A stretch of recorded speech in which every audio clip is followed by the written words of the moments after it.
bendición poder estar de nuevo en una clase de la palabra del Señor. Espero que todos estén bien. Vamos a abrir nuestra Biblia. Bueno, primero vamos a orar, ¿ok? Vamos a orar. Amantísimo Dios y Padre bueno que estás en el cielo, en el dulce nombre de Jesús, venimos delante de ti en esta hora con un corazón muy agradecido y suplicándote, oh Dios, que tú nos hables a través de tu palabra. Bendice a cada uno de los niños, Señor, que va a ver esta clase. Bendice a sus papás y también a sus hermanos.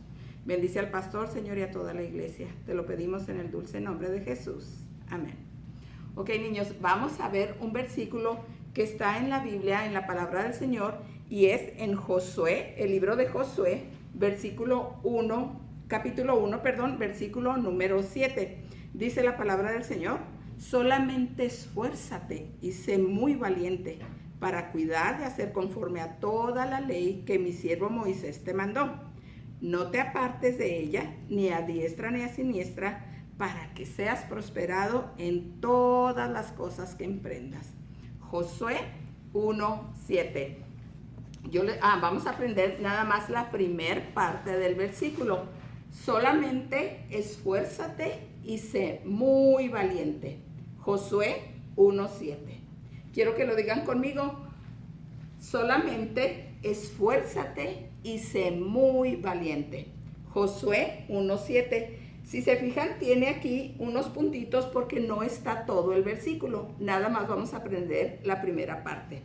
Una vez más, solamente esfuérzate y sé muy valiente. Josué 1:7. ¿Qué quiere decir aquí la palabra del Señor? Que hay que esforzarnos. No solamente vamos a hacer las cosas que se nos hagan fáciles. Que algo se te hace muy difícil, esfuérzate, dice la palabra del Señor. Que algo crees que no lo puedes hacer, esfuérzate. Pero que me da miedo, que me siento inseguro, tienes que ser muy valiente. La palabra del Señor nos manda que nos esforcemos y seamos valientes. Vamos a ver en esta hora que Dios quiere pues que nosotros seamos muy valientes, y hoy vamos a conocer a alguien así que la Biblia nos habla. El pueblo de Israel estaba llegando a la tierra que Dios les había prometido que les iba a dar. Y sí es cierto, Dios ya les había dicho que esa tierra iba a ser de ellos, pero ellos tenían que pelear, que llegar a esa tierra y sacar a la gente que estaba ahí.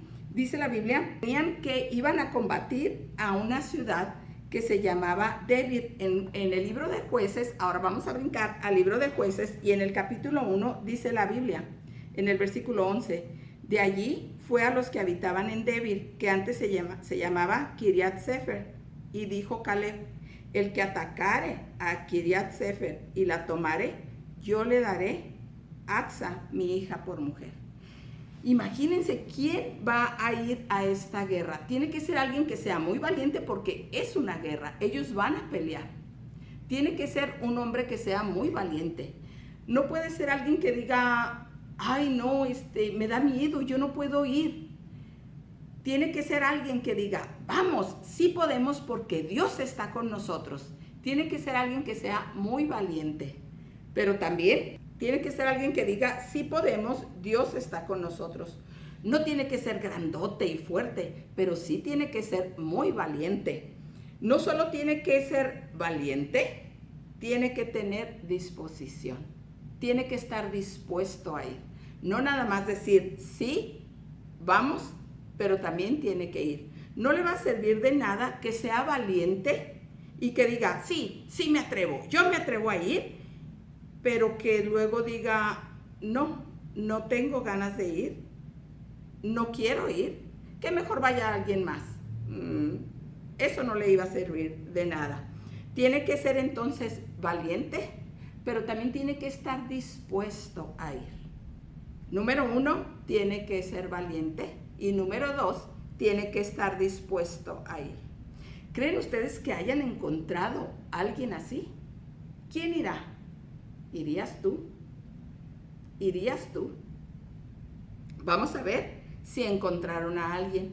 La Biblia nos dice en el versículo 13, dice: y la tomó Otoniel, hijo de Cenaz, hermano menor de Caleb, y él le dio a Aksa, su hija, por mujer. Otoniel, así se llamaba este varón que era muy valiente, pero aparte tenía disposición. Se llamaba Otoniel. ¿Van a decirlo conmigo? Otoniel. Otoniel. Así se llamaba Otoniel. Y él fue un hombre valiente que tuvo también disposición. Él dijo, sí, sí podemos.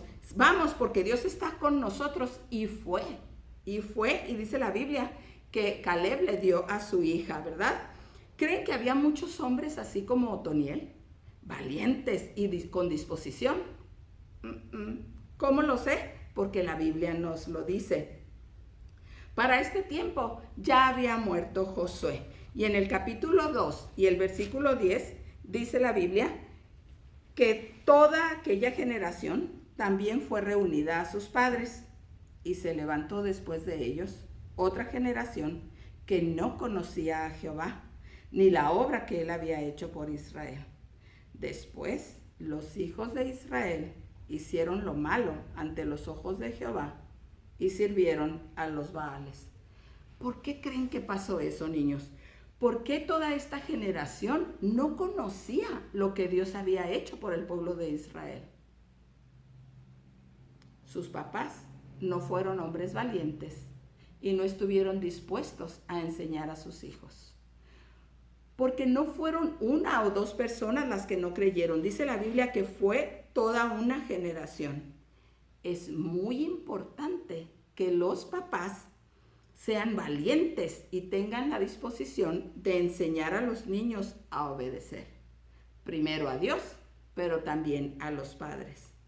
Ya sé que no nos gusta que nos digan lo que tenemos que hacer, cómo lo tenemos que hacer, y tampoco nos gusta que nos digan lo que no tenemos que hacer. Pero es muy necesario. Es muy necesario porque acuérdense que aquí adentro está el pecado. Y si a mí no me dicen, si a ti, niño, no te dicen lo que tienes que hacer y cómo lo tienes que hacer, no lo vas a hacer o lo vas a hacer mal. Necesitamos tener padres valientes que nos enseñen a obedecer. Este pueblo no fue valiente ni estuvo dispuesto a obedecer. No fueron como Otoniel, valiente y dispuesto. Miren, niños, ¿creen ustedes que Dios iba a usar a alguien así como Otoniel, valiente y con disposición? La palabra del Señor nos dice en Jueces 3, versículo 7, dice: hicieron pues los hijos de Israel lo malo ante los ojos de Jehová, y olvidaron a Jehová su Dios, y sirvieron a los Baales y a las imágenes de acera. Se portaron muy mal, hicieron lo malo, lo que no le gustaba a Dios. ¿Y qué pasa cuando tú haces lo malo? ¿Qué pasa cuando te portas mal? Mereces disciplina, ¿verdad? Mereces disciplina y te van a castigar o te van a dar y no te vas a sentir bonito, ¿verdad? ¿Qué tienes que hacer? Después de que te portaste mal, ya te dieron disciplina, ¿qué vas a hacer? Miren lo que hizo el pueblo de Israel. La ira de Jehová se encendió contra Israel y los vendió en manos de Cusán-Risataim, rey de Mesopotamia, y sirvieron los hijos de Israel a Cusán-Risataim 8 años. Ellos se portaron mal y Dios se enojó con ellos. Hubo disciplina, ¿y qué hicieron ellos después? Entonces clamaron los hijos de Israel a Jehová, y Jehová levantó un libertador a los hijos de Israel y los libró. Eso es lo que tú tienes que hacer. Después de que te portas mal, hay que pedir perdón. Hay que clamar a Dios: Señor, ayúdame a portarme bien. Eso fue lo que hicieron el pueblo de Israel. Y dice la Biblia que Dios levantó un libertador, un hombre que los libró, que los ayudó para que ya no estuvieran en ese castigo. ¿Quién habrá sido ese hombre? ¿Cómo tenía que ser? Primero tenía que ser valiente, pero también tenía que estar dispuesto. ¿Habrán encontrado a alguien así? ¿Quién sería ese hombre? ¿Quién sería ese hombre valiente y dispuesto a ir? Dice, esto es a Otoniel. Otoniel, hijo de Cenaz, hermano menor de Caleb. Otoniel fue usado por Dios porque fue un hombre que fue valiente y tuvo disposición. Él estuvo dispuesto a hacer lo que le agradaba a Dios. Entonces, Dios lo usó. Su valentía, por su disposición, fue usado por Dios. ¿Y saben qué le pasó? Dios lo bendijo. Dios bendijo a Otoniel. Ahí mismo la palabra del Señor nos dice, y el Espíritu de Jehová vino sobre él y juzgó a Israel y salió a batalla, y Jehová entregó en su mano a Cusán Risataim, rey de Siria, y prevaleció su mano contra Cusán Risataim. El Espíritu de Dios vino sobre Otoniel y ganó la guerra. Él libertó al pueblo. Y dice la palabra del Señor que reposó la tierra 40 años y murió Otoniel. ¿Qué pasó, niños, después de que murió Otoniel? 40 años hubo paz. ¿Y después? ¿Después qué pasó? La palabra del Señor nos dice que el pueblo de Israel se apartó y volvió a hacer lo malo delante de Dios. ¿No se te hace que que nosotros somos como el pueblo de Israel? Nos portamos mal una y otra vez. Necesitamos ser valientes. Necesitamos esforzarnos para hacer lo bueno delante de Dios. ¿Qué vas a hacer tú? ¿Vas a seguir igual? ¿O quieres la bendición de Dios? ¿Quieres la bendición de Dios? ¿Qué tienes que hacer? 2 cosas. Esfuérzate y sé valiente. Que Dios te bendiga. Vamos a orar. Amantísimo Dios y Padre bueno que estás en el cielo, en el nombre de Jesús venimos delante de ti y queremos darte gracias, Señor, porque hasta aquí tú nos has cuidado. Yo te doy gracias, Señor, por la vida de cada uno de los niños que está viendo esta clase, Señor. Te pido que tú los bendigas, así como bendijiste a Otoniel, Señor, y que tú los ayudes a ser niños esforzados y valientes. Que tú obres en el corazón y en la mente de cada uno de ellos, Señor, y que desde esta temprana edad haya temor de Dios en el corazón de cada uno de estos niños. Bendice a sus papás, Señor, que también ellos sean esforzados y valientes y que puedan criar hijos para ti, Señor. Danos tu bendición, Padre. Te amamos y te necesitamos y clamamos a ti en el dulce nombre de nuestro Señor Jesucristo. Amén y amén. Que Dios les bendiga y espero verlos pronto.